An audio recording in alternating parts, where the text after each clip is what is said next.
Sekedar refresh untuk menyegarkan ingatan. Semoga ibu-ibu tidak lupa. Ini pembahasan yang di setiap tahun dibahas oleh siapapun ustadznya. 4 bulan tersebut apa saja ibu sesuai dengan urutannya. Bulan Dzulqa'dah, bulan yang keberapa? Bulan yang ke-11.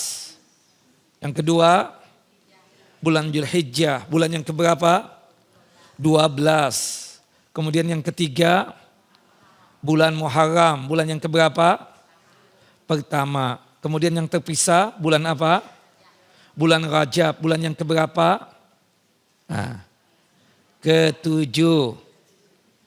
Coba tarik nafas dulu, kemudian keluarkan. Coba ulangi 4 bulan tadi ibu. Bulan Dzulqa'dah, bulan yang ke-11. Yang kedua, bulan Dzulhijjah, bulan yang ke-12. Yang pertama, bulan Muharram, ya. Kemudian yang terpisah bulan yang ke-7 yaitu bulan Rajab. Nah, bulan Dzulqa'dah ini banyak dilupakan oleh kaum muslimin, bahkan dimarginalkan oleh kaum muslimin. Mereka tidak kuat untuk bersemangatnya, tidak rajin untuk melakukan amal saleh. Beda di bulan Ramadan. Bulan Ramadan itu luar biasa, selain ada amalan khususnya dan juga lingkungan mendukung kita untuk melakukan amal saleh. Keadaan dan kondisi betul-betul membantu kita untuk melaksanakan amal saleh selama Ramadan. Makanya Masya Allah Bapak dan Ibu, ya, untuk puasanya pasti di Ramadan itu menghidupkan malam dengan ibadah salat malam, apapun namanya, ya, entah tarawih, tahajud, qiyamul lail yang ditutup dengan witir. Semangat untuk mengerjakannya. Bahkan di 10 hari yang terakhir Ramadan, ya, berani untuk bangun malam, ya, bahkan melaksanakan salatnya di masjid, ya, jam 2, jam 3, luar biasa. Tapi beda di bulan Dzulqa'dah ini. Subhanallah, sepi untuk melakukan ibadah dan amal saleh. Berat betul untuk melakukan, ya, amal saleh dan kebajikan. Inilah yang disebut dengan masa al-haraj. Al-haraj. Al-haraj, harajim. Itu adalah, ya, kalau kita artikan zaman fitnah. Kalau lebih bagusnya lagi yang disebut dengan harat itu, kita beramal beribadah tidak didukung oleh lingkungan kita. Tidak ditolong oleh kondisi dan keadaan. Makanya kata Nabi SAW dalam hadis yang sahih yang dikeluarkan oleh Al-Imam Muslim, ya, dari sahabat yang mulia Ma'aqil bin Yasar radhiyallahu an, al-ibadatu fil haraji kahijrati ilayya. Beribadah di masa penuh dengan kekacauan artinya beribadah di masa haraj yang dimana lingkungan, keadaan, kondisi tidak mendukung, maka itu pahalanya sama seperti berhijrah kepadaku, kepada Rasulullah Sallallahu Alaihi Wasallam. Maksudnya orang yang tetap istiqamah beribadah di zaman fitnah, ya, di masa harat tadi itu, pada saat lingkungan tidak mendukung, pada saat keadaan dan kondisi tidak membela, tapi dia tidak beramal saleh beribadah, maka pahalanya besar. Karena manusia saat itu banyak lalai dan banyak menjauh dari melakukan amal saleh dan ibadah. Dan kita tetap beramal saleh dan beribadah. Pada saat itu kita punya nilai pahala yang luar biasa di sisi Allah Jalla Jalaluh. Jelas ibu-ibu? Maka oleh sebab itu ibu, di sisa beberapa hari lagi dari bulan Dzulqa'dah ini, kuatkan amal saleh ibu. Di penghujung daripada bulan Dzulqa'dah ini. Salat duha sudah ibu-ibu? Belum. Kemudian tadi malam tahajud, qiyamul lail dan witir. Insya Allah berarti enggak. Kan tadi malam berarti kan alhamdulillah sudah Ustadz. Iya dong. Ya Allah, saya mempelajari tentang kata-kata tadi itu. Alhamdulillah insya Allah itu kapan digunakan itu. Berulang-ulang loh Bu. Subhanallah, ya. sisa-sisa daripada bulan Dzulqa'dah ini pastikan nanti selesai kajian bagi ibu-ibu atau bapak-bapak yang belum salat duha. Salat duha ya. Kemudian qobliyah dan ba'diyah jangan sampai ketinggalan. Dan saya yakin ibu-ibu lupa jumlahnya. Sekedar pertanyaan, ini fikih ya, fikih wanita kan yang kita pelajari ini. Masih ingat nggak jumlahnya berapa Bu? Kok nah salah lagi kan? Berapa Bu? Berapa? Nah salah kan? Salah. Itu rawatib yang rutin dikerjakan oleh Nabi SAW selama beliau tidak melakukan apa? Salah lagi. La ilaha illallah Muhammad Rasul. Itu yang dikerjakan 12 itu disebutnya apa? Rawatib. Arti rawatib itu kan rutin. Selalu dikerjakan oleh Nabi. Selama beliau tidak melakukan apa Bapak? Aduh. Salah lagi. Astagfirullahaladzim, ibu-ibu ini gimana sih nenek?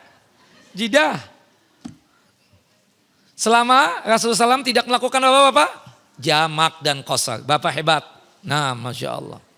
Ibu-ibu rajin pengajian. Sehari 3 kali, 4 kali. Tapi banyak keluar lagi. Masuk telinga kanan, keluar telinga kiri. Berulang-ulang diomongin. Rawatib itu yang berjumlah 12 rutin dikerjakan oleh Nabi selama beliau tidak melakukan apa? Jamak dan qasar. Karena kalau ibu mengatakan selama tidak safar ada asumsi kita nggak boleh mengerjakan sholat sunnah ketika safar. Bukan begitu? Iya. La haula wala quwata illa billah. Kan kemungkinan nanti ibu haji, ibu sholat di Masjidil Haram atau umrah, sholat di Masjidil Haram tanpa jamak dan qasar. Boleh nggak qobliyah dan ba'diyah dikerjakan? Boleh, karena tidak ada jamak dan qasar misalnya. Jadi qobliyah dan ba'diyah itu tetap dikerjakan selama kita tidak menjamak dan tidak mengqasar sholat. Bukan karena alasan safar. Buktinya qobliyah subuh tetap dikerjakan oleh Nabi. Nih kita lihat nih benar apa enggak nih jawaban ibu-ibu ini. Buktinya ketika safar Rasulullah tetap mengerjakan qobliyah subuh. Kenapa ibu-ibu? Well done. Benar. Seperti itu. Nah. Karena salat subuh tidak ada jamak dan qasar. Makanya Rasulullah mengerjakan qobliyah subuh selalu. Meskipun di waktu safar. Ya Allah Bu. Subhanallah, kita sebagai keponakan ini malu sebenarnya ya, subhanallah. Allah enggak enak hati sebenarnya. Nah, padahal ustadznya hebat-hebat kan katanya. Subhanallah katanya. Wallahu a'lam bishawab. Ya Allah memalukan. Naam seperti itu. Naam. Jadi yang 12 itu yang disebut dengan rawatib, rutin dikerjakan oleh Nabi. Sekali lagi, selama beliau tidak melakukan apa? Jamak dan qasar. Jumlahnya itu qobliyah dan ba'diyah.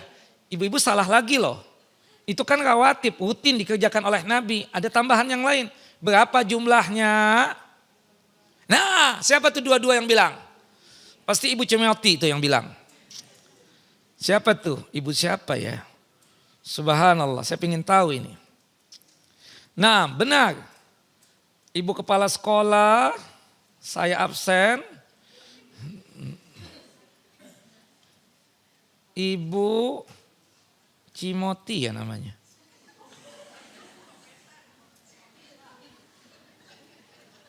Ibu siapa ya? Saya ini paling susah menghafalkan nama wanita ibu. Bagi saya my web doang yang saya hafal. 6.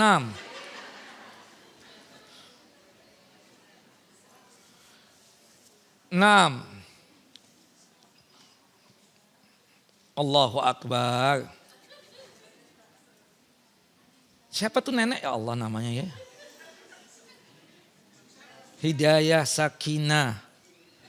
Saya ingin tahu aja. Nah, Cometa Utami MT Hidayah. Cometa ya.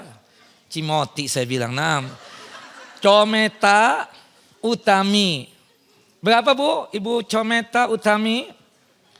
Ada nggak hadir nggak? Jangan-jangan nggak hadir ya? Ada, alhamdulillah. Berapa rawatib Bu jumlahnya Bu? Rawatib berapa jumlahnya? 12. Tapi qobliyah dan ba'diyah seluruhnya berapa Bu Cometa? 22. Boleh disebutkan 22 itu? Ayo, hurry up. Allahu Akbar. Qobliyah subuh 2 rakaat. Kemudian qobliyah zuhur 4 rakaat. Ba'diyah zuhur 4 rakaat. 10 udah. Qobliyah asar 4 rakaat 14. Qobliyah maghrib 2 rakaat. Ba'diyah maghrib 2 18. Qobliyah isya 2, ba'diyah isya 2. Berarti berapa? 22. Kalau Bapak dan Ibu mengerjakan 22 ini di bulan Dzulqa'dah ini, di bulan suci ini, luar biasa. Ya, apalagi ibu-ibu kan pasti bisa dong 22 ini mengerjakan, Bu. Insya Allah bisa, hanya malas aja. Kenapa saya bilang bisa, Bu? Ibu kerja kagak? Bukan begitu? Urusan rumah tangga diserahkan sama asisten rumah tangga. Fulus tinggal nadah doang. Bukan begitu? Waktu banyak mengerjakan. Kalau laki-laki mungkin ada keterlambatan, sudah iqamah. Tapi kan ibu-ibu kan sholatnya di rumah. Berarti 22 ini sanggup gak ngerjakan, Bu? Sanggup dong, Bu. Sudah nenek begini masa gak sanggup? Wallahu a'lam bissawab. Jelas ibu-ibu? Jangan lupa ya, nah kalau nggak sanggup yang 22 tadi, ambil yang keberapa, Bu? 12-nya tadi. Diistilahkan apa tadi? Rawatib. Rutin dikerjakan oleh Nabi selama beliau tidak melakukan apa? Sekali lagi apa, Bu? Sekali lagi, Bu? Hafal dong udah? Kalau nggak hafal bulan depan saya tanya, aduh nangis saya, naam. Jelas ibu-ibu? Ini sebagai wujud sayangnya keponakan sama tante ya. Ini sebagai wujud sayangnya cucu sama jidah atau nenek ini. Hafalkan, Bu, kuatkan itu. Ini menunjukkan kalau nggak hafal tuh kayaknya nggak ngerjakan gitu loh. Wallahu a'lam bissawab. Naam. Jelas ibu-ibu? Baik, kembali kepada pembahasan kita. Nah, sebentar lagi Dzulqa'dah meninggalkan kita. Hitungan beberapa hari lagi kita akan mendapatkan bulan yang the best dalam 1 tahun. Bulan yang terbaik dalam 1 tahun. Bulan apa namanya? Bulan Dzulhijjah. Semoga Allah Jalla Jalaluhu memanjangkan umur kita dalam ketaatan kepadanya. Sehingga kita bisa berjumpa dengan bulan Dzulhijjah. Kenapa bulan Dzulhijjah ini istimewa? Dikarenakan di bulan Dzulhijjah ini ada 10 hari yang pertama bulan Dzulhijjah itu. Kenapa? Emang kenapa dengan 10 hari Dzulhijjah itu? Tanggal 1 sampai tanggal 10 tersebut. Karena jika kita beramal, beribadah di 10 hari yang pertama bulan Dzulhijjah tersebut. Maka nilai pahalanya melebihi pahala jihad di jalan Allah Jalla Jalaluhu. Saking istimewanya 10 hari yang pertama bulan Dzulhijjah tersebut. Sampai Allah Jalla wa'ala bersumpah secara khusus atas nama 10 hari yang pertama bulan Dzulhijjah. Wal fajri walayalin asyar. Demi waktu fajar, demi waktu subuh. Dan demi 10 hari yang pertama bulan Dzulhijjah. Tidaklah Allah Jalla Jalaluhu bersumpah atas nama makhluknya. Kecuali makhluk itu istimewa. Kecuali makhluk tersebut apa? Mulia. Dan subhanallah kita katakan. Di 10 hari yang pertama bulan Dzulhijjah tersebut. Kita beramal, kita beribadah, mendapatkan cinta yang sangat luar biasa dari Allah Jalla Jalaluhu. Kata Nabi kita Muhammad sallallahu alaihi wasallam di dalam hadis Abdullah ibnu Abbas radhiyallahu anhuma, qala Rasulullah sallallahu alaihi wasallam, Rasulullah sallallahu alaihi wasallam bersabda, "Ma min ayyamin al-amalu salihu fiha ahabbu ila Allah min hadhil ayyam." Tidak ada satu amal saleh yang lebih dicintai oleh Allah Jalla wa'ala untuk seorang hamba lakukan kecuali di hari-hari ini. Yakni ayyamal ashri min Dzulhijjah. 10 hari yang pertama bulan Dzulhijjah. Qalu, para sahabat bertanya kepada Rasulullah sallallahu alaihi wasallam, "Ya Rasulullah, walal jihadu fi sabilillah. Wahai Rasulullah, tidak juga dengan jihad di jalan Allah Jalla wa'ala. Maksudnya para sahabat itu bertanya, tidak lain pemahaman mereka, jihad itu amalan yang agung, jihad itu amalan yang banyak pahalanya, besar pahalanya. Bahkan puncak daripada pahala berjihad adalah masuk ke dalam jannah dan surganya Allah Jalla wa'ala. Pertanyaannya ya Rasulullah, apakah pahala jihad tersebut sanggup untuk menyandingi amalan yang dilakukan oleh seorang hamba di 10 hari yang pertama bulan Dzulhijjah? Qala Rasulullah sallallahu alaihi wasallam. Rasulullah sallallahu alaihi wasallam menjawab, walal jihadu fi sabilillah. Tidak juga jihad di jalan Allah Jalla wa'ala tidak sanggup untuk menyandingi amalan yang dilakukan oleh seorang hamba di 10 hari yang pertama bulan Dzulhijjah. Satu-satunya amalan yang sanggup untuk menyandingi amalan di 10 hari yang pertama bulan Dzulhijjah adalah illa rajulun kharaja bi nafsihi wa malih falam yarja' min dzalika bi syai'in. Kecuali seseorang yang keluar dari rumahnya membawa jiwa raganya, membawa hartanya, dan dia terjun ke medan peperangan. Dia habiskan hartanya, dan ketika dia kembali hartanya habis dan jaganya hilang dari jasadnya. Ruhnya hilang dari jasadnya, meninggal dalam kondisi mati syahid. Ini satu-satunya amalan yang sanggup untuk menyandingi amalan yang dilakukan oleh seorang hamba di 10 hari yang pertama bulan Dzulhijjah. Maka oleh sebab itu, Bapak dan Ibu yang dimuliakan oleh Allah Jalla Jalaluh, jika sekiranya kita masih diizinkan oleh Allah Jalla Jalaluh untuk berjumpa dengan bulan Dzulhijjah, manfaatkan sebaik mungkin hari-hari di bulan Dzulhijjah, khususnya 13 hari yang pertama bulan Dzulhijjah. Jangan sia-siakan. Belum tentu tahun depan kita akan berjumpa lagi dengan bulan Dzulqa'dah. Belum tentu tahun depan kita berjumpa lagi dengan bulan Dzulhijjah.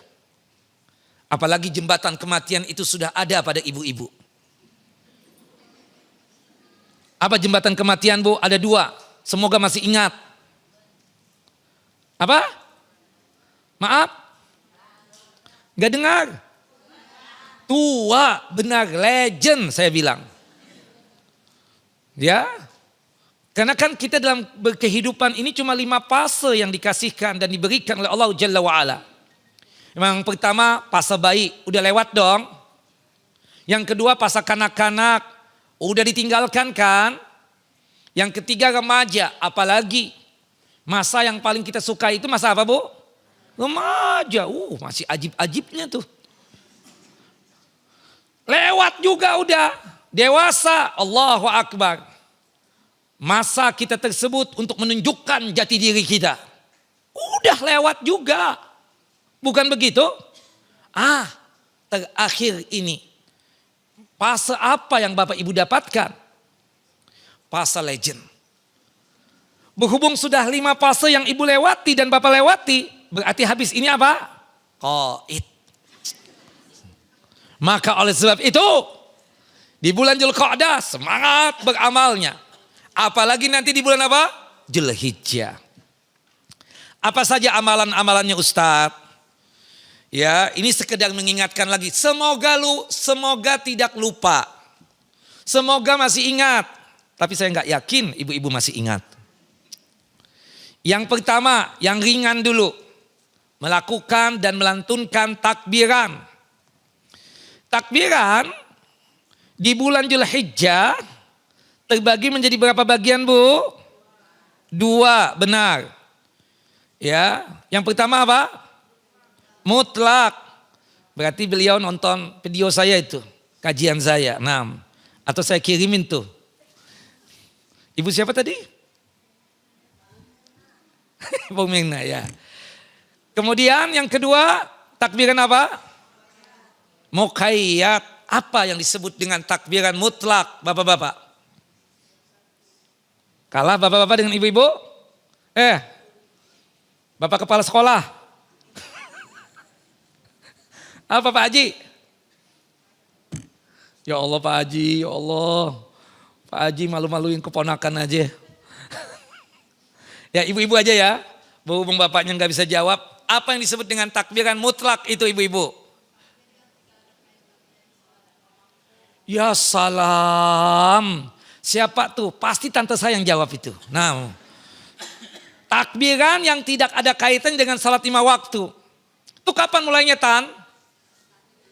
1 Zulhijjah. Cakep. Masya Allah. Nah ketika nanti sudah masuk tanggal 1 Zulhijjah. Kita mulai untuk melantunkan takbiran.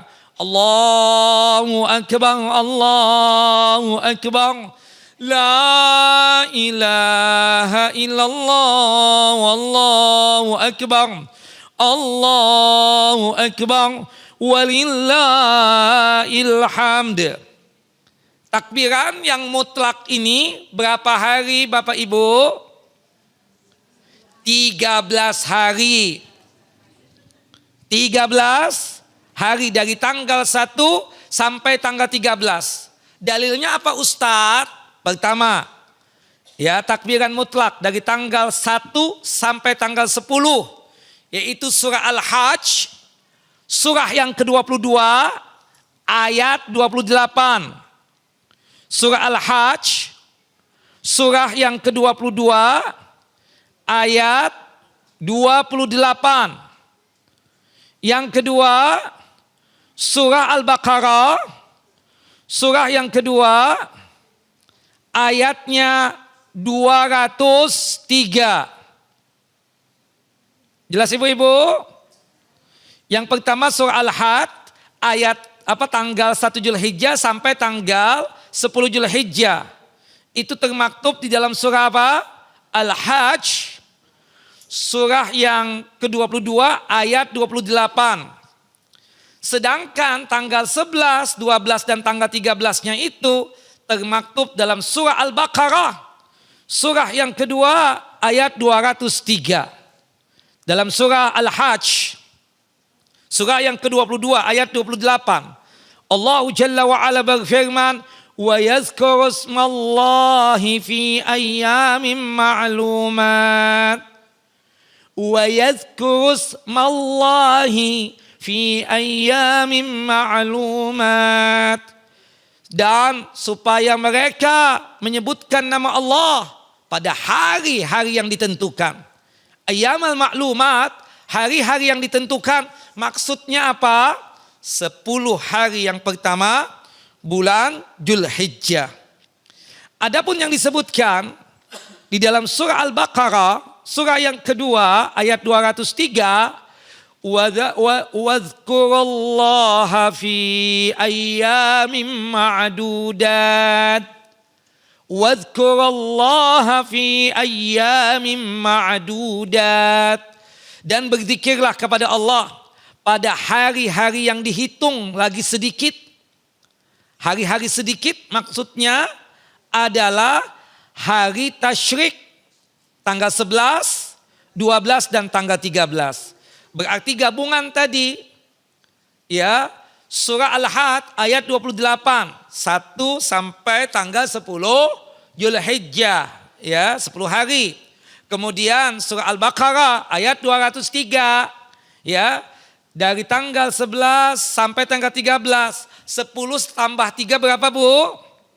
13 hari. Jelas ya? Itu namanya takbiran apa? Mutlak. Tidak ada kaitannya dengan salat 5 waktu.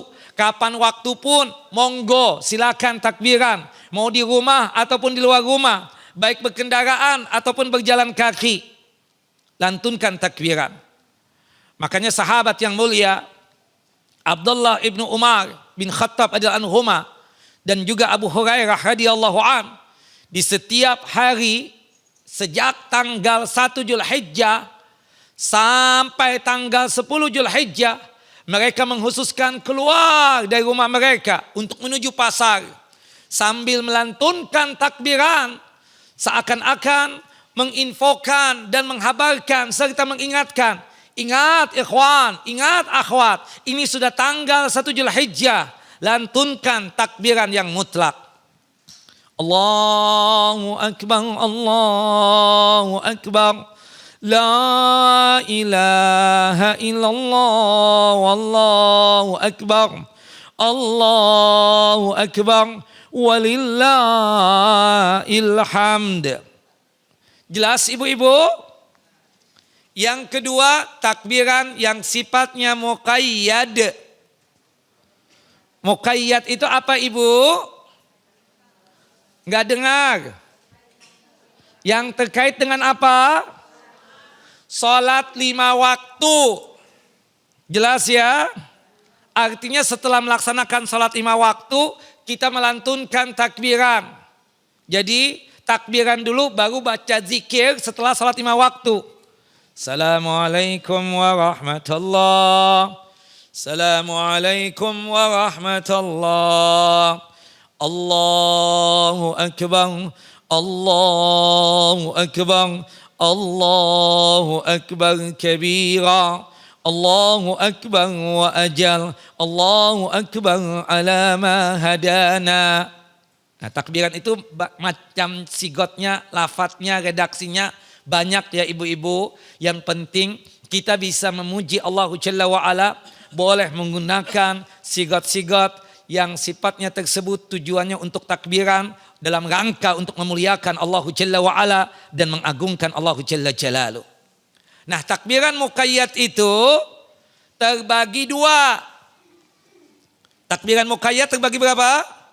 2. Yang pertama takbiran untuk orang yang haji.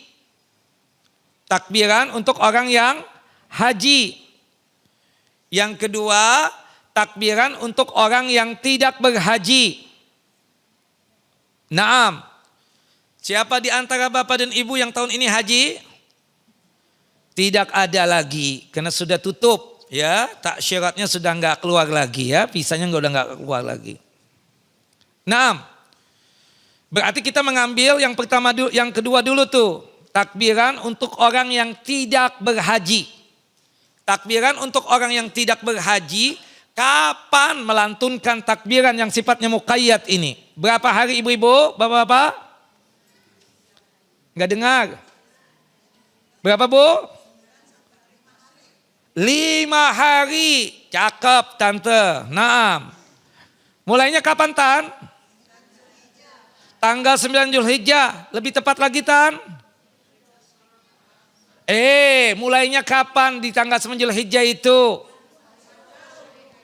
Setelah melaksanakan apa?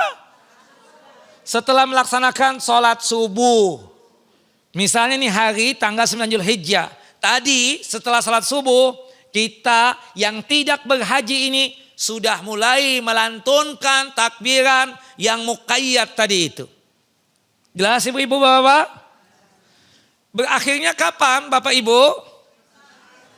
Tanggal 13 Zulhijjah, hari terakhir tasyrik setelah melaksanakan salat apa? Asar. Berapa hari bu berarti takbiran muqayyad untuk orang yang tidak berhaji? 5 hari. Dimulai tanggal 9 Zulhijjah setelah melaksanakan salat subuh dan berakhirnya tanggal 13 Zulhijjah, hari terakhir tasyrik setelah melaksanakan salat apa? Asar. Sedangkan takbiran muqayyad untuk orang yang berhaji, kapan mulainya? Tanggal 10 Zulhijjah setelah melaksanakan apa? Salat apa? Salat zuhur. Berakhirnya kapan? Tanggal 13 Zulhijjah, hari terakhir tasyrik setelah melaksanakan salat apa? Asar. Jadi kalau ada pertanyaan bu, kapan terakhirnya kita melantunkan takbiran yang muqayyad? Jangan jawab asar. Kalau asar doang salah ibu. Jadi jawaban yang benar gimana bu? Tanggal 13 Zulhijjah, hari terakhir tasyrik setelah melaksanakan sholat asar. 100 dapatnya tuh. Jelas bu? Itu berkaitan dengan masalah takbiran. Itu amalan yang pertama yang hendaknya kita lakukan nanti ketika sudah masuk tanggal 1 Zulhijjah. Omon-omon, sudah paham jelas? Jelas tidak? Nah, taib. Kemudian yang kedua amalannya melaksanakan siam atau puasa. Puasa di bulan Dzulhijjah luar biasa. Ya. Kenapa istimewanya bulan Dzulhijjah tersebut? Karena 10 hari yang pertama bulan Dzulhijjah. Karena 10 hari yang pertama bulan Dzulhijjah itu mengumpulkan induk-induk ibadah. Dari ibadah ya, salat, puncaknya adalah salat Idul Adha. Dari ibadah siam, ibadah puasa, puncaknya itu adalah puasa Arafah. Dari ibadah sedekah, puncaknya itu adalah ibadah kurban. Dan puncaknya lagi adalah ibadah haji. Nah, untuk puasa Bu, sunnahnya itu di 9 hari yang pertama bulan Dzulhijjah. Dari tanggal 1 sampai tanggal 9 Dzulhijjah. Bagi kita yang sanggup dan mampu.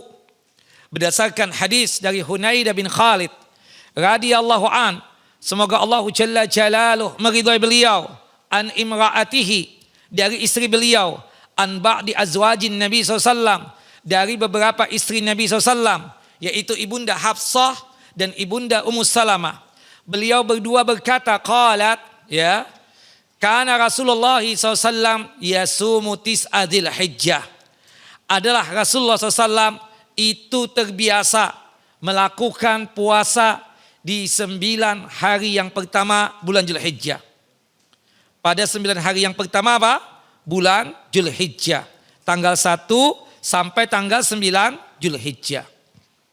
Hadis ini sahih, dikeluarkan oleh Al-Imam Abu Daud di dalam kitab sunannya pada nomor hadis 2437,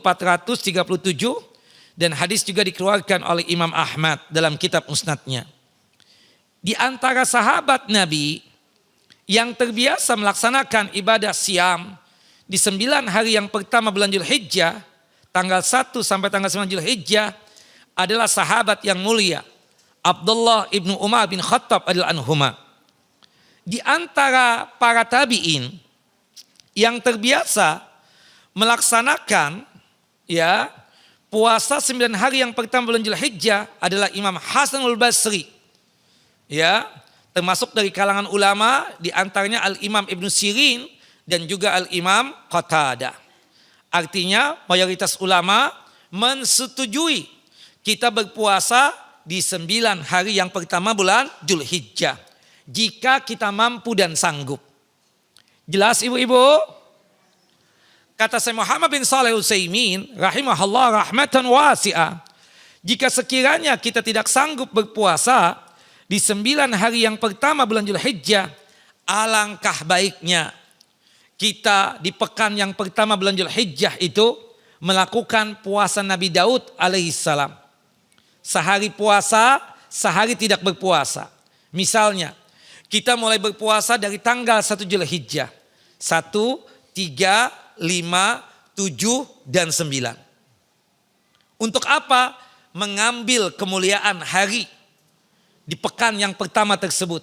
Karena beramalnya kita pada pekan yang pertama dari bulan Dzulhijjah tersebut, itu pahalanya melebihi pahala jihad di jalan Allah Jalla wa'ala. Amalan yang paling disuka oleh Allah Jalla Jalaluh yang dikerjakan oleh seorang hamba di 10 hari yang pertama bulan Dzulhijjah. Jelas ibu-ibu? Jika ibu tidak sanggup juga puasa Nabi Daud alaihissalam di pekan yang pertama, maka hendaknya kita Bapak dan Ibu di pekan yang pertama puasa Senin dan Kemis. Bisa enggak Bapak? Insya Allah bisa ya. Jadikanlah ibadah siam ini sebagai bukti kebaikan kita dan saksi kebaikan kita. Jelas ya? Naam, di umur kita yang sudah legend ini jangan terlalu banyak makan. Bagaimana caranya untuk menghindari makan tadi itu? Dengan cara apa? Puasa. Insya Allah kita apa? Sehat walafiat. Mudah-mudahan dengan sebab itu juga Allah menganugerahkan umur panjang. Umur kita bisa lewat 100 lebih. Naam. Jujur ya, kita puasa ibadah kepada Allah. Tapi manfaatnya apa? Tubuh sehat. Lihat kan, tetap stabil, slim. Ya, nggak big size kita kan seperti itu. Kenapa? Hobi kita puasa. Jelas ya? Nah, kita bukan tujuan itu, bukan tujuan dunia, enggak. Tapi tujuan kita puasa untuk apa? Ibadah. Tapi ternyata Allah kasih nikmat, tubuh kita apa? Slim, langsing. Wallahu alam bisawab dengan puasa tadi. Jelas apa Ibu? Tidak jelas kayaknya nih. Jelas nggak? Jelas. Kalau tidak sanggup juga puasa Senin Kemis, alangkah baiknya kata Syekh Muhammad bin Shalih Utsaimin. Puasa yang 3 hari setiap bulan yang kita lakukan itu kita majukan di pekan yang pertama. Kenapa Ustadz? Kenapa Syekh? Karena di tanggal 13 Zulhijjah itu hari apa? Hari tasyrik. Boleh nggak puasa? Tidak boleh, haram. Ayyamu tasyrik, ayyamu aklin wa syurbin wa zikrallah. Hari tasyrik itu hari makan, hari minum, dan hari berzikir kepada Allah Jalla wa'ala. Kita yang terbiasa puasa 3 hari di setiap bulan, alangkah baiknya puasa 3 hari itu kita majukan di pekan yang pertama. Di bulan Zulhijjah ini. Entah mengambil 1 sampai 3, atau 4 sampai 6, atau 7 sampai 9. Adapun puasa hari Tarwiyah tanggal 8 Zulhijjah itu hadisnya dhaif. Tidak bisa dijadikan sebagai apa? Hujjah. Jelas Ibu-ibu? Sekali lagi Ibu-ibu, tanggal 8 Zulhijjah ada enggak puasa Bu? Penghususan ya, hari Tarwiyah tanggal 8 Zulhijjah ada enggak puasa? Tidak ada. Kenapa Bu? Alasannya Bu? Hadisnya dhaif, berarti bukan sabda Nabi sallallahu alaihi wasallam. Jika Bapak dan Ibu tidak sanggup juga puasa 3 hari setiap bulan, maka alangkah baiknya dan pastikan kita puasa apa? Puasa Arafah. Puasa apa? Puasa Arafah, jangan sampai ditinggalkan. Puasa Arafah bersesuaian dengan tanggal yang ditetapkan oleh pemerintah kita, oleh pemimpin kita. Meskipun di Mekah Idul Adha. Kemungkinan besar tahun ini berbeda lagi. Kemungkinan besar. Ini kan sudah 2 tahun ini ya. Berbeda terus. 2 tahun yang lalu berbeda. Tahun kemarin juga berbeda. Bisa jadi tahun ini juga berbeda. Nah maksud saya kalau misalnya bersamaan alhamdulillah. Tapi kalau berbeda juga maka kita berpuasa Arafahnya mengikuti apa? Kejadian yang ada di negeri kita. Yaitu tanggal 9 Zulhijjah yang telah ditetapkan oleh siapa? Oleh pemimpin kita atau oleh pemerintah kita. Jelas Bapak Ibu? Kenapa Ustadz? Karena ibadah puasa Arafah ini kan itu tidak ada kaitannya dengan orang yang wukuf di Arafah. Jelas ya? Apa alasannya Ustadz? Ada beberapa alasan. Yang pertama alasannya, Bapak Ibu, saya ingin bertanya, semoga ibu-ibu bisa jawab. Yang mana yang lebih didahulukan dalam pensyariatan? Dalam masalah pensyariatan, yang mana yang lebih dahuluan? Apakah puasa Arafah ataukah ibadah haji yang lengkap manasiknya termasuk wukuf di Arafah? Yang mana Bu? Pak, yang duluan disyariatkan? Puasa Arafah. Tahun keberapa? Tahun kedua Hijriah. Alhamdulillah ya Allah, alhamdulillah. Ya tante-tante kita bisa jawab ini. Sebenarnya saya sudah meragukan ibu bisa menjawab tadi itu. Hampir suudzon ya seperti itu, belum suudzon. Naam. Alhamdulillah ya Rabb, alhamdulillah, Allahu Akbar. Hidup hidayah sakinah. Naam, subhanallah. Subhanallah, Allahu Akbar. Naam. Jelas ibu-ibu? Tahun kedua Hijriah. Sedangkan ibadah haji yang sempurna manasiknya itu dituntunkan oleh Nabi, diajarkan oleh Nabi, itu baru ada pada tahun ke-10 Hijriah. Jelas ya? Yang ada wukuf di Arafah, ada mabit di Musdalifah, ada mabit di Mina, ada melempar jamarat, itu pada tahun ke-10 Hijriah. Nah, setiap tahun Nabi berpuasa Arafah itu. Tahun kedua puasa, nggak ada orang wukuf di Arafah. Tahun ketiga juga begitu, tahun keempat juga begitu. Dan seterusnya.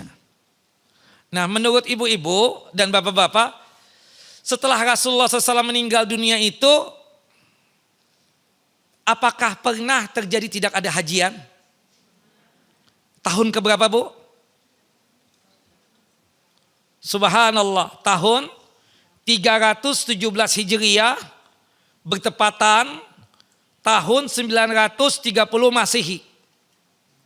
Jadi ceritanya ada nama sekte sesat dari kalangan Syiah Ismailiyah Batiniyah. Namanya Karamitah. Namanya apa? Karamitah. Ya, sekte sesat lagi menyesatkan dari kalangan kaum Karamitah yang berafiliasi dengan kaum Syiah Batiniyah Ismailiyah. Mereka itu punya keyakinan bahwasannya akhirat itu nggak ada. Surga, maksudnya surga di situ adalah kalau kita kaya raya di dunia. Neraka itu maksudnya adalah kalau kita fakir miskin di dunia. Mereka ini ya orang-orang yang subhanallah bejat, sadis, apalagi kita katakan kejam. Naam, tidak punya hati, tidak punya belas kasihan. Pada tahun 317 Hijriah, kaum Karamitah dipimpin oleh seseorang yang bengis lagi sadis. Namanya Abu Tahir, ya Sulaiman bin Abi Sa'id Al-Jannabi. Sulaiman ya bin Abi Sa'id Al-Jannabi yang dipanggil dengan sebutan apa? Abu Tahir. Menyerang kota suci Mekah. Pada saat itu hajian. Mereka masuk ke dalam Masjidil Haram. Subhanallah, menumpahkan darah di dalam Masjidil Haram. Orang-orang yang tawaf dibunuh oleh mereka. Orang-orang yang sa'i dibantai oleh mereka. Pembantaian massal pada saat itu. Lebih 30.000 dari jamaah haji ini dibunuh oleh mereka, dibantai oleh mereka. Dia ini ya Abu Tahir Sulaiman bin Abi Sa'id Al-Jannabi ini punya keinginan untuk menghancurkan Ka'bah. Dia inilah yang mencongkel dan mencuri Hajar Aswad. Bapak Ibu perlu tahu, Ka'bah itu pernah terjadi tidak ada Hajar Aswadnya. Berapa tahun? 22 tahun. Dicuri oleh siapa, Bu? Kaum Karamitah yang dipimpin oleh siapa? Abu Tahir Sulaiman bin Abi Sa'id Al-Jannabi ini. Subhanallah, berada di tangan mereka Hajar Aswad di daerah Bahrain sana itu selama 22 tahun. Baru Hajar Aswad itu kembali ya setelah kaum muslimin membayar upeti begitu luar biasa banyaknya. Ya, sebagai tebusan agar Hajar Aswad bisa kembali ke kota suci Mekah dan dikembalikan ke Ka'bah. Itu hilang selama berapa tahun? 22 tahun. Kembali ya Hajar Aswad itu ke Ka'bah di tahun 339 Hijriah. Bertepatan tahun 951 Masehi. Ini Abu Tahir Sulaiman bin Abi Sa'id Al-Jannabi ketika mencongkel Hajar Aswad tersebut, dia kemudian menghunuskan pedangnya, menunjuk ke atas langit. Sambil berkata seperti ini, ababil mana ya, ababil mana? Menentang Allah Jalla Jalaluh. Dia sobek-sobek kiswahnya Ka'bah. Diperintahkan pengawalnya untuk naik ke atas atapnya Ka'bah itu. Untuk menghancurkan talang Ka'bah. Subhanallah, pertolongan Allah Jalla wa'ala datang. Mereka terpeleset, jatuh, qaid, meninggal dunia. Itu yang membuat apa? Ya, Abu Tahir Sulaiman bin Abi Sa'id Al-Jannabi ini mengurungkan niatnya. Dan pembantaian itu terjadi di dalam Masjidil Haram. Bahkan sebagian mayatnya itu dimasukkan ke sumur air Zam-Zam. Dan mereka menghancurkan sumur air Zam-Zam tersebut. Zolim luar biasa. Yang seperti ini ibu-ibu ingin jadikan saudara Syiah itu. Bapak, udahlah. Gak bisa. Kita itu bersatu dengan Syiah gak bisa.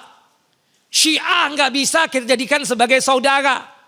Bagaimanapun sampai hari kiamat gak bakalan bisa jadi saudara kita. Bukan masalah fikihnya saja. Masalah akidah ini. Masalah akidah. Tidak bisa. Tidak mungkin kita duduk-duduk sama-sama sama mereka. Tidak mungkin kita jadikan mereka itu sebagai saudara kita.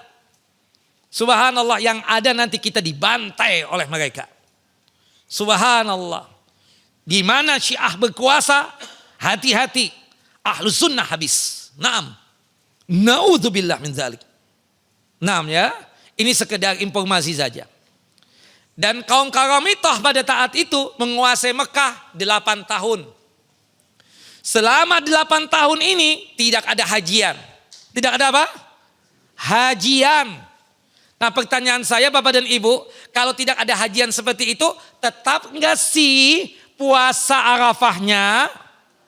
Karena kan puasa Arafah ini kan dianjurkan bagi mereka yang tidak berhaji. Jelas Bapak Ibu? Jadi kita puasa Arafahnya ikut yang mana Bu? Ikut yang ditetapkan oleh pemerintah kita. Ya, meskipun di Mekah apa? Idul Adha. Wallahu alam. Dan ini yang dipatwakan oleh para ulama, ya, seperti Syekh Muhammad bin Shalih Al-Utsaimin rahimahullah rahmatan wasi'ah. Nah,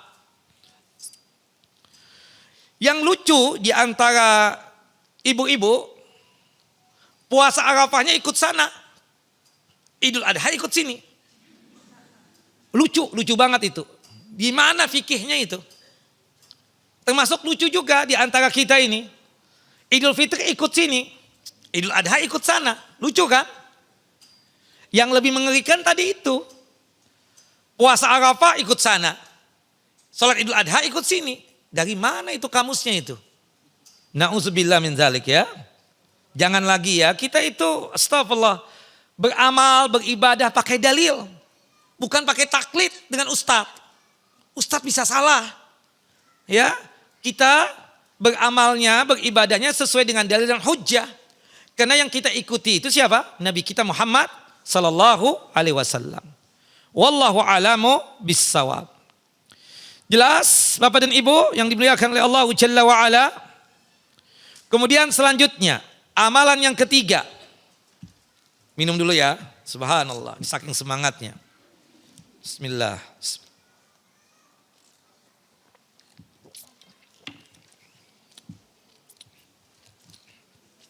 Yang ketiga, di tanggal 9 Zulhijjah, doa kita mustajab. Doa kita apa? Mustajab. Berdasarkan hadis yang sahih. Hadis dari Ibunda Aisyah radhiyallahu anha dan dikuatkan di dalam hadis sahabat yang mulia Abdullah bin Amr bin As anhuma. Disebutkan di dalam hadis Abdullah bin Amr bin As radhiyallahu anhuma, qala Rasulullah sallallahu alaihi wasallam. Rasulullah sallallahu alaihi wasallam bersabda, khairud du'ai du'au yaumi Arafah. Sebaik-baiknya doa adalah doa yang dilantunkan di hari Arafah. Kenapa? Karena di hari Arafah ini Allah Jalla Jalaluhu menegaskan di dalam hadis Ibunda Aisyah, khususnya bagi mereka yang melakukan wukuf di Arafah, ma arada haula. Allah berkata kepada para malaikatnya, apapun yang diinginkan oleh mereka, aku ijabah dan aku kabulkan. Subhanallah, orang yang wukuf di Arafah tersebut berdoa mustajab dikarenakan mengumpulkan 3 keistimewaan. Orang yang wukuf di Arafah berdoa mustajab doanya dikarenakan mengumpulkan 3 keutamaan dan keistimewaan. Yang pertama, keadaan mereka yang sedang wukuf di Arafah. Yang kedua, tempatnya yaitu Arafah. Kemudian yang ketiga berkaitan dengan waktu dan tanggalnya. Yaitu berkaitan dengan apa? Tanggal 9 Zulhijjah. Tapi Bapak dan Ibu tidak menutup kemungkinan kita yang tidak berhaji mendapatkan tanggal 9 Zulhijjah hari Arafah, doa kita juga apa? Mustajab. Kenapa? Mengumpulkan 2 keistimewaan. Mengumpulkan apa Bapak? Dua keistimewaan dan keutamaan. Yang pertama, keadaan kita. Bagi kita yang tidak berhaji, disunahkan di hari Arafah itu melakukan apa? Puasa Arafah. Dan doanya orang yang berpuasa mustajab tidak? Mustajab. Kata Nabi SAW di dalam hadis Abu Hurairah radhiyallahu an, hadis yang dikeluarkan oleh Al-Imam Al-Bukhari dalam kitab Adabul Mufrad, da'watus shaim mustajabatun. Doanya orang yang berpuasa itu apa? Mustajab, diijabah, dikabulkan oleh Allahu Jalla wa'ala. Kemudian keistimewaan yang kedua, harinya tanggal berapa? 9 Zulhijjah, mustajab. Maka sebab itu di tanggal 9 Zulhijjah itu doa kita mustajab. Dan di tanggal 9 Zulhijjah inilah hari pembebasan orang-orang dari siksa api neraka. Subhanallah, Bapak Ibu, dalam 1 tahun hari pembebasan orang-orang dari siksa api neraka itu terjadi 2 kali. Pertama kapan Bu? Ketika Ramadan, sahih benar. Kata Nabi kita Muhammad sallallahu alaihi wasallam di dalam hadis Abu Hurairah radhiyallahu an, "Innalillahi utaqa'a minan nar wa dzalika fi kulli yaumin wa lailatin min Ramadan." Sesungguhnya Allah Jalla wa Ala membebaskan orang-orang dari siksa api neraka di setiap hari dan di setiap malam Ramadan. Artinya ada di antara kita Bapak dan Ibu yang tercatat dimasukkan ke dalam surga dan terhindar dari siksa api neraka. Kemudian yang kedua apa? Kapan? Hari Arafah. Dalilnya Ustaz, hadis dari Ibunda Aisyah radhiyallahu anha. Hadis yang dikeluarkan oleh Al-Imam Muslim dalam kitab sahih beliau pada nomor hadis 1348. Qala Rasulullah sallallahu alaihi wasallam. Rasulullah sallallahu alaihi wasallam bersabda, "Ma min yaumin aktsara min an yu'tiqallahu fihi abdan minan nari min yaumi Arafah." Di antara hari yang Allah Jalla Jalaluh banyak membebaskan orang-orang dari neraka adalah hari Arafah. Makanya salah satu doa yang kita baca di hari Arafah, doanya apa? Sama sebagaimana yang kita lantunkan pada saat kita tersebut di Ramadan. Apa Bapak doanya? Allahumma a'tiq riqabana minan nar.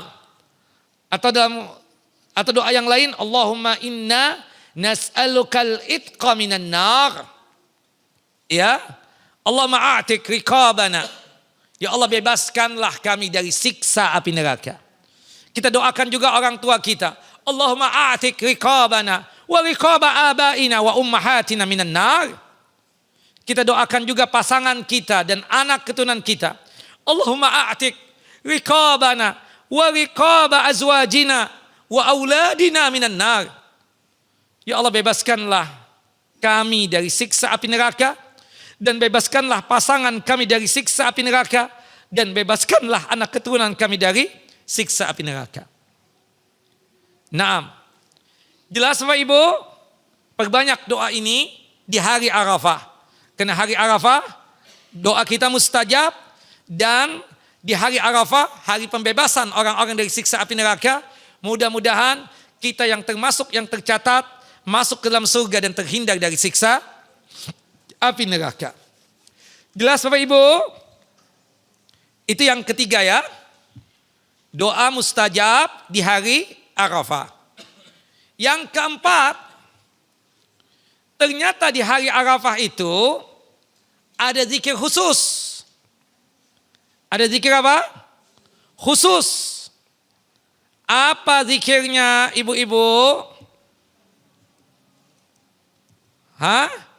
Hadis Abdullah bin Amr bin As radhiyallahu anhuma, hadis yang dikeluarkan oleh Al-Imam At-Tirmidzi. La ilaha illallah wahdahu la syarikalah, lahul mulku wa lahul hamdu wa huwa ala kulli syai'in qadir. Kata Nabi SAW di dalam hadis, ya, Abdullah bin Amr bin As radhiyallahu anhuma, khairud du'a du'a'u yaum Arafah. Sebaik-baiknya doa, doa yang dilantunkan di hari Arafah Artinya doa kita mustajab di hari Arafah tersebut. Wa khairu ma qultu wan nabiyyuna min qabli. Dan sebaik-baiknya zikir dan doa yang dibaca oleh aku dan dibaca oleh nabi-nabi sebelumku adalah La ilaha illallah wahdahu la syarikalah lahul mulku wa lahul hamdu wa huwa ala kulli syai'in qadir. Nah, selain kita di hari itu takbirannya mantap, baik mutlak ataupun muqayyad, termasuk doa mustajab, zikir khususnya juga kita baca juga, yaitu la ilaha illallah wahdahu la syarikalah lahul mulku wa lahul hamdu wa huwa ala kulli syai'in qadir. Taib. Masuk tanggal 10 Zulhijjah. 11, 12 dan tanggal 13 Zulhijjah.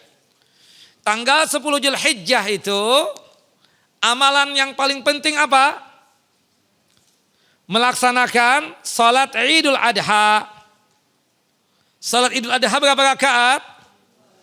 2 rakaat. Rakaat yang pertama melakukan apa? Takbir. Takbirnya berapa kali? Takbirnya 7 kali di rakaat yang pertama. Yang di rakaat yang kedua takbirnya berapa kali? 5 kali. Pertanyaannya, apakah ada bacaan-bacaan khusus di takbir-takbir tersebut? Yang benar tidak ada. Jadi cukup kita melakukan salat Idul Adha ya di tanggal 10 Zulhijjah tersebut bertepatan dengan Idul Adha, kita melakukan salat Idul Adha. Rakaat yang pertama ya 7 kali takbir, rakaat yang kedua 5 kali takbir, dan tidak ada bacaan khusus di setiap takbir tersebut. Allahu akbar. Allahu akbar. Allahu akbar. Allahu akbar. Allahu akbar. Allahu akbar. Allahu akbar. Baru kita membaca doa istiftah, kemudian ta'awud dan Al-Fatihah dan seterusnya. Nah, kemudian tanggal 10 Zulhijjah kita melakukan apa? Ibadah apa? Korban. Ibadah korban itu berapa hari? Salah. 4 hari. Dimulai dari tanggal 10 Zulhijjah setelah melaksanakan sholat Idul Adha. Berakhirnya kita berkorban tersebut kapan? Tanggal 13 Zulhijjah. Jadi sekali lagi berkorban itu waktunya 4 hari. Ya, dimulai dari tanggal 10 Zulhijjah setelah melaksanakan sholat Idul Adha. Jika kita tidak sanggup berkorban tanggal 10 Zulhijjah, maka tanggal 11-nya. Tanggal 11 nggak sanggup juga berkorban, tanggal 12-nya. Tanggal 12 nggak sanggup juga, tanggal berapa? 13 Zulhijjah. Nah, ada catatan-catatan dalam masalah berkorban. Yang pertama, bagi kita yang berkorban, ya, yang wajib dulu siapa? 4 golongan. Ya, berkorban hukumnya wajib. Yang punya kemampuan secara finansial. Siapa saja mereka itu? Yang pertama ayah, yang punya kemampuan secara finansial. Dia wajib untuk berkorban. Yang kedua suami, yang punya kemampuan secara finansial wajib untuk berkorban. Yang ketiga, anak-anak yang sudah dewasa, yang sudah punya kemampuan secara finansial wajib untuk berkorban, dan dia tidak boleh lagi nebeng dengan ayahnya. Sekali lagi, anak-anak yang sudah punya kemampuan secara finansial, dia berkorbannya sendiri. Tidak boleh nebeng dengan siapa? Ayahnya lagi. Ya, meskipun dia belum menikah. Jelas? Yang keempat, maaf kalau bahasa kurang sopan, para wanita yang punya kemampuan secara finansial yang tidak punya pasangan. Entah statusnya janda atau statusnya belum menikah, tapi duitnya kayak tisu. Comot ada lagi, comot ada lagi. Berarti dia juga apa? Wajib berkorban. Jelas ibu-ibu? Banyak ya di sini ya. Jelas ibu-ibu? Enggak jelas. Jelas enggak? Oke. Berapa golongan tadi yang wajib berkurban, Bu? 4. Tapi memang semuanya itu sama dengannya punya kemampuan secara apa?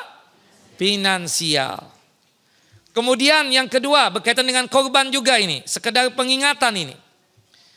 Ketika sudah masuk tanggal 1 Zulhijjah, maka kita yang punya niatan kuat untuk berkorban di tanggal 10 Zulhijjah nanti, untuk sementara waktu tidak boleh dulu cukur rambut, tidak boleh dulu untuk potong kuku, tidak boleh juga untuk apa? Mencabut bulu-bulu yang ada di badan. Sampai kapan Ustadz? Sampai dia berkorban.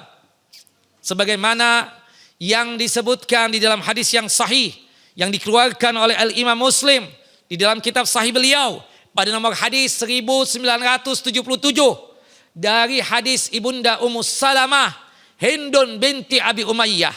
Qala Rasulullah sallallahu alaihi wasallam.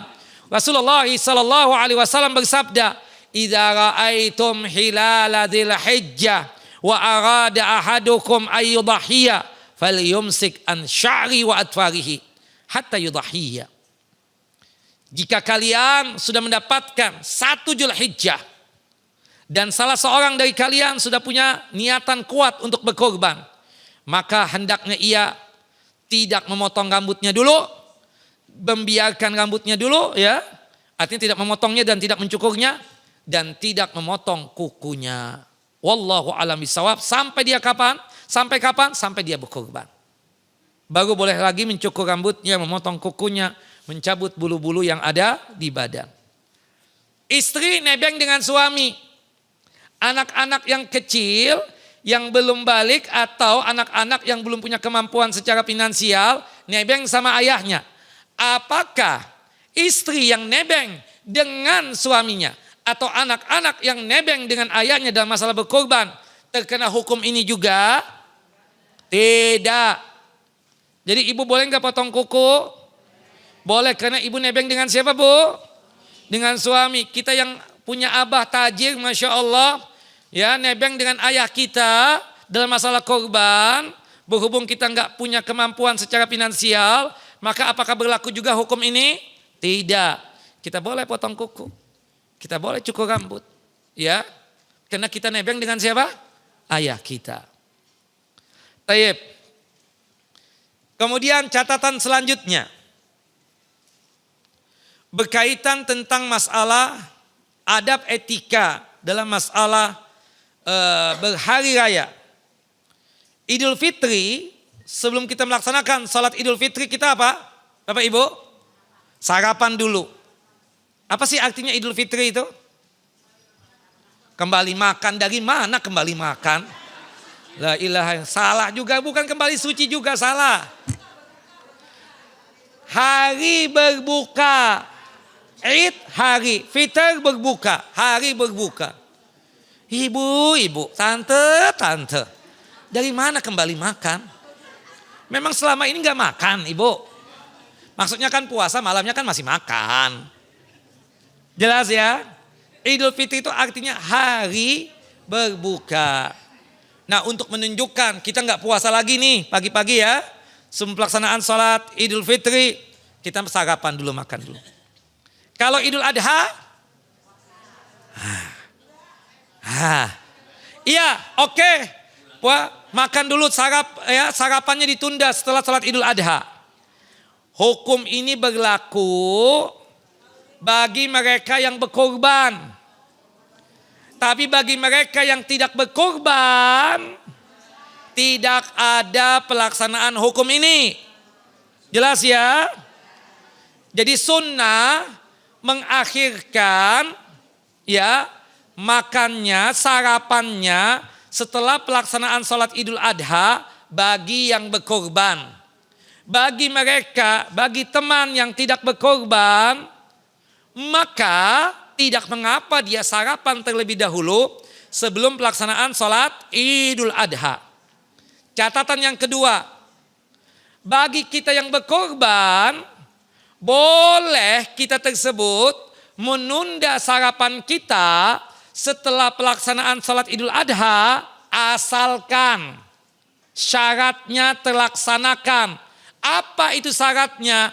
Sarapan yang kita jadikan, sarapan yang kita makan setelah pelaksanaan sholat Idul Adha tersebut adalah daging korban kita sendiri.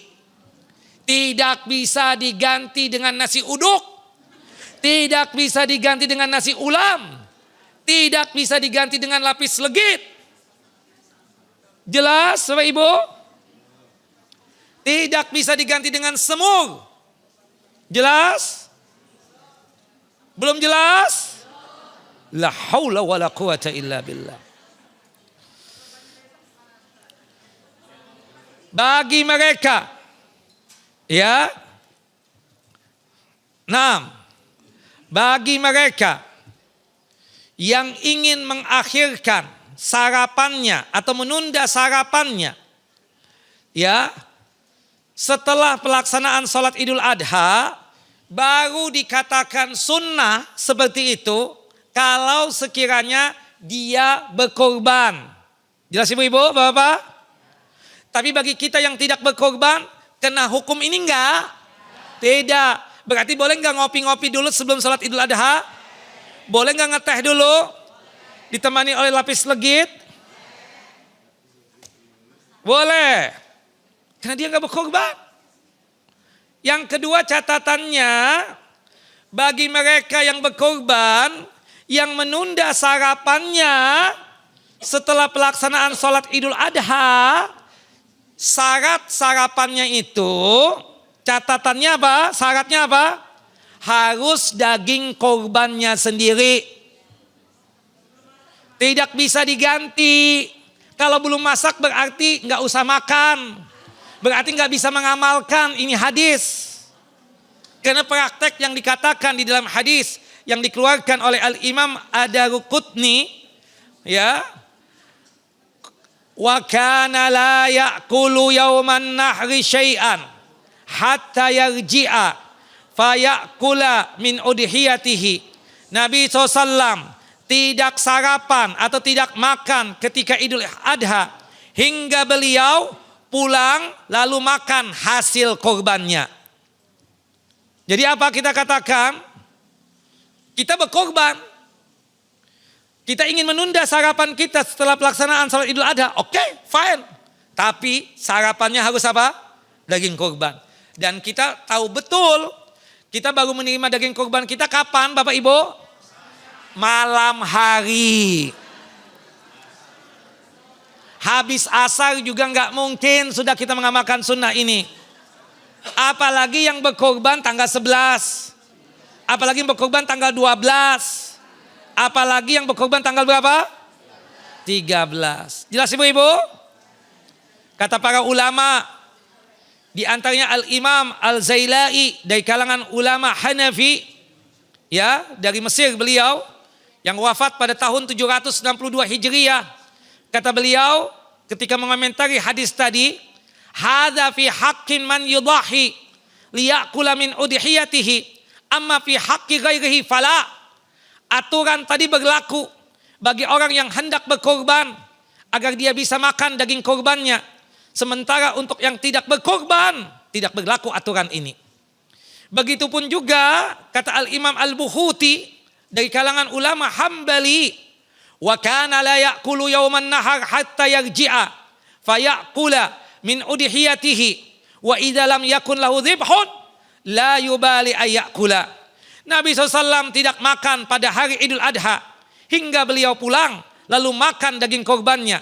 Ketika tidak memiliki hewan korban tidak masalah makan sebelum pelaksanaan sholat Idul Adha. Nah, jelas ya? Subhanallah. Kita berkorban, semua kita kan berkorban. Pingin mengamalkan ini boleh, tapi sarapannya yang kita makan, ya, yang kita ya konsumsi tersebut setelah pelaksanaan sholat Idul Adha harus dari hewan korban kita. Nah, apalagi ibu yang nebeng sama suaminya, anak-anak yang nebeng sama ayahnya, boleh nggak makan sarapan sebelum sholat Idul Adha? Boleh banget. Jelas ibu-ibu? Jadi maaf ya wahai suamiku, aku ngopi dulu ya, ngeteh. Waduh, enak banget lepis legit ini, ha? Masya Allah, Masya Allah, Masya Allah.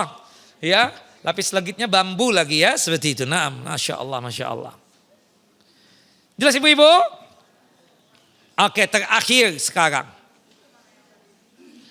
Ayyamut Tasyrik, tanggal 11, 12 dan tanggal 13. Selain kita melantunkan takbiran, ada satu zikir yang terlupakan oleh siapa? Oleh bapak dan ibu. Di tanggal 11, 12 dan tanggal 13 itu disunnahkan kita memperbanyak doa sapu jagat.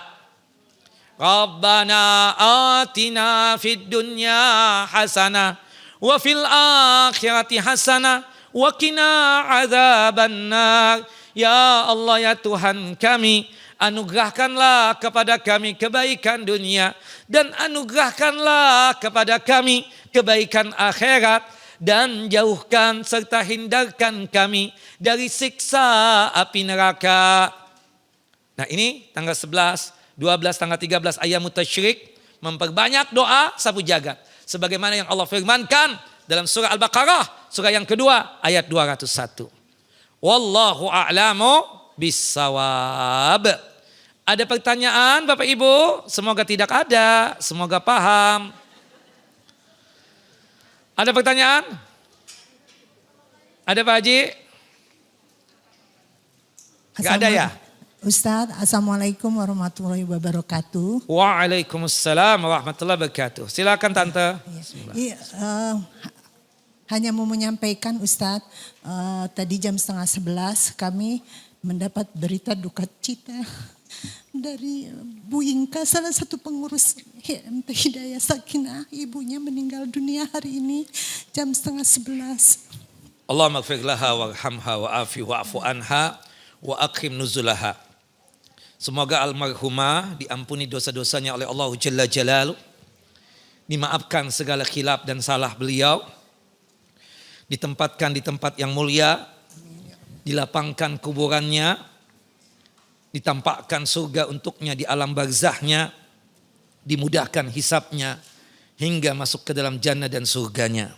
Amin. Surga yang paling tinggi, surga Firdausil A'la. Amin ya Rabbal Alamin.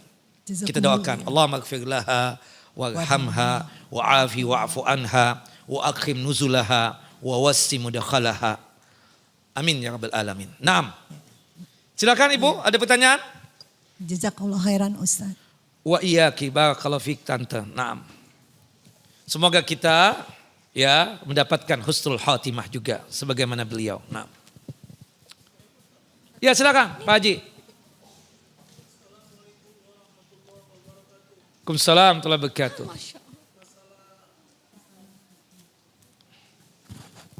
Assalamualaikum warahmatullahi wabarakatuh. Waalaikumsalam warahmatullahi wabarakatuh. Masalah tentang daging kurban Pak Ustadz ya. Waktu 2 tahun Covid Pak Ustadz, itu kan udah berlanjut pemotongan kurbannya di setiap masjid-masjid Pak Ustadz. Nah. Jadi ketika itu saya kan dapat kupon Pak Ustadz. Pas pengambilan daging kurban jam 12:30 habis zuhur itu dagingnya habis Pak Ustadz. Nah. Alasannya panitia itu daging udah terburu dibagi-bagi. Padahal saya cari informasi itu daging banyak yang busuk Pak Ustadz. Allahu Akbar. Daging kurbannya karena dia pemotongan di tempat pemotongan. Jadi bagaimana yang dapat kupon tapi nggak dapat daging Pak Ustadz sama panitia? Antum kurban gak waktu itu? Enggak, cuman kita Dikasih. enggak dikasih. Antum dikasih sama yang Kita teman kan antum? dapat kupon Pak Ustadz. Dikasih teman. Ya sama panitia. Iya. Ketika kita ambil daging kurban, alasannya jam 12:30 tuh udah habis. Iya. Padahal saya cari info-info itu daging banyak yang busuk. Iya. Habis. Jadi saya nggak kebagian, banyak yang dapat kupon nggak kebagian. Jadi bagaimana tuh Pak Ustadz yang panitianya dia bertanggung jawab. Ya semoga dimaafkan penitiannya ya kan seperti itu. Bagi Bapak sabar, tahun itu mungkin Bapak nggak dapat daging. Insya Allah tahun berikutnya kan dapat kan setelah itu. Nah maafkanlah Pak mereka itu mungkin khilaf dan salah. Jangan terbawa emosi dan dendam. Ya maafkan, insya Allah Allah anugerahkan kita ya sesuatu yang lebih baik nanti. Seperti itu. Nah kalau mereka khianat, mereka yang dosa. Kan seperti itu. Kita serahkan sama Allah Jalla wa'ala. Nah kalau mereka sudah minta maaf sama Bapak, oh dah maafkanlah. Subhanallah. Salah satu kemuliaan kita itu ketika kita sanggup untuk memaafkan orang yang khilaf dan salah ya kepada kita. Allahu a'lam bissawab.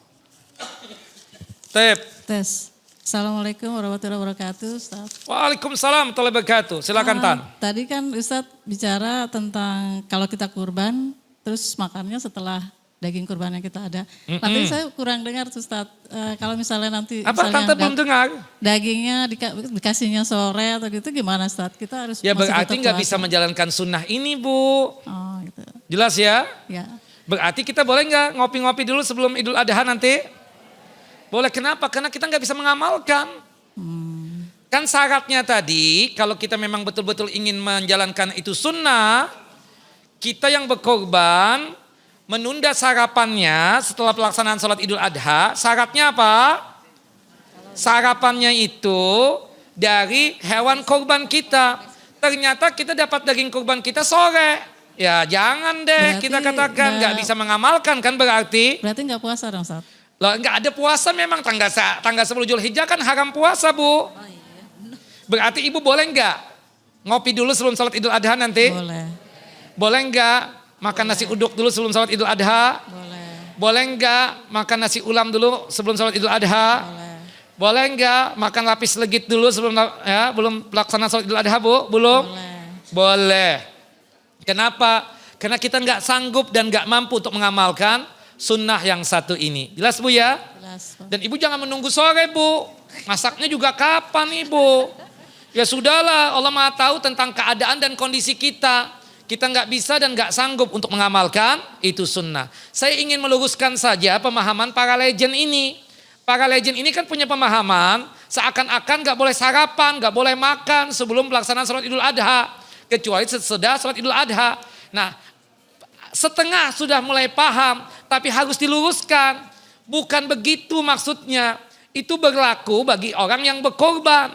Dan itu pun ada syaratnya. Si berkorban ini boleh menunda sarapannya setelah pelaksanaan sholat Idul Adha dengan syarat sarapannya yang dia makan nanti setelah sholat Idul Adha harus dari daging korbannya. Bukan diganti dengan yang lainnya. Jelas Ibu? Jelas Ustaz. Berarti ibu-ibu nanti sebelum sholat Idul Adha boleh nggak makan dulu Bu? Boleh. Meskipun kita berkorban, boleh nggak? Boleh. Boleh karena kita nggak sanggup untuk menjalankan sunnah yang satu ini. Karena kita baru dapat daging korban kita kapan Bu? Malam hari. Dan masak juga sudah malas. Sore hari misalnya jam 5. Udah malas kan Bu? Tamu sudah pada datang nih. Gak mungkin kita bilang puasa dulu ya. Daging korban belum datang. Gak bisa itu. Wallahu alam bissawab. Terus sama ini Ustaz, kalau anak mau berkorban tapi orang tua tuh nebeng, boleh nggak Ustaz? Kita nggak mampu Alangkah misalnya. baiknya si anak itu beli 2. Satu buat dirinya, satu buat ayahnya. Nah ibu sebagai istri nebeng sama siapa? Sama suami. Kalau nggak sanggup juga, kebetulan sanggup dan mampunya satu, berarti ibu boleh nebeng dengan anaknya yang berkorban. Wallahu alam bissawab. Naam. Syukran Ustaz. Afwan. Siapa lagi? Monggo silakan.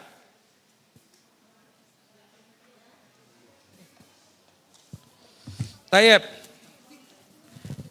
Apa hukumnya membaca surah pendek di sholat wajib pada rakaat ketiga dan keempat? Boleh. Tidak mengapa yang demikian. Meskipun kebiasaan Nabi di rakaat yang ketiga dan keempat mencukupkan dengan Al-Fatihah. Tapi sometime on and off, kadang-kadang Nabi SAW di rakaat yang ketiga dan keempat setelah membaca Al-Fatihah, kadang-kadang membaca surah juga. Wallahu a'lam bissawab. Ustadz, tadi kan Ustadz mengatakan tanggal 9 Zulhijjah adalah hari pembebasan orang-orang dari siksa api neraka. Bukan Ustadz yang mengatakan, tapi Nabi Muhammad SAW. Berdasarkan hadis yang dikeluarkan oleh Imam Muslim dari hadis Ibunda Aisyah radhiyallahu anha. Pertanyaannya Ustadz, apakah saat ini belum kiamat sudah ada yang masuk neraka? Wallahu a'lam. Kita tidak dijelaskan tentang masalah itu ya, seperti itu ya. Yang jelas neraka itu sudah ada, surga juga sudah ada.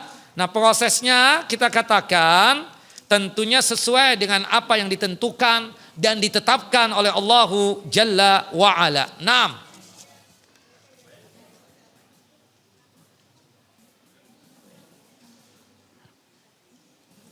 Bolehkah berkorban dengan kerbau? Boleh.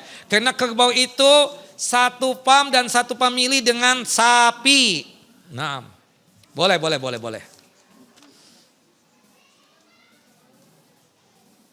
Nah ini nih, Ustadz boleh nggak kalau puasanya ikut ya Mekah, ikut Saudi Arabia ya, karena mereka wukuf di Arafah. Sedangkan untuk Idul Adhanya, saat Idul Adhanya ikut di sini. Ini yang tadi ini tidur nih yang nanya ini, jelas sudah. Kan saya sudah bilang tadi, lebih aneh lagi ada di antara kita ini puasa Arafah ikut sana, salat Idul Adha ikut sini. Ah ini kan salah banget ya. Sekali lagi Ibu ya, puasa Arafah berhubung kita nggak haji kan, sunnah puasa Arafah. Kebetulan kata kita ada di negeri kita nih di Indonesia.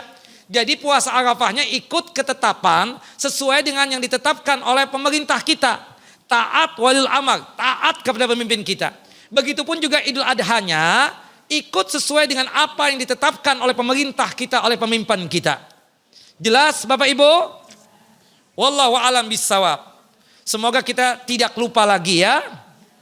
Semoga kita paham dan jelas dan semoga Allah memberikan petunjuk kepada kita hingga kita bisa mengamalkan apa yang disampaikan hari ini. Barakallahu fikum wa sallallahu nabiyana Muhammad wa ala ali Muhammad kama shallaita ala Ibrahim wa ala ali Ibrahim innaka Hamidun Majid. Allahumma barik ala Muhammad wa ala ali Muhammad kama barakta ala Ibrahim wa ala ali Ibrahim innaka Hamidun Majid. Kita tutup kajian kita dengan masing-masing kita membaca doa kafaratul majlis. Subhanakallahumma wa bihamdika asyhadu an la ilaha illa anta astaghfiruka wa atubu ilaik. Assalamualaikum warahmatullahi wabarakatuh.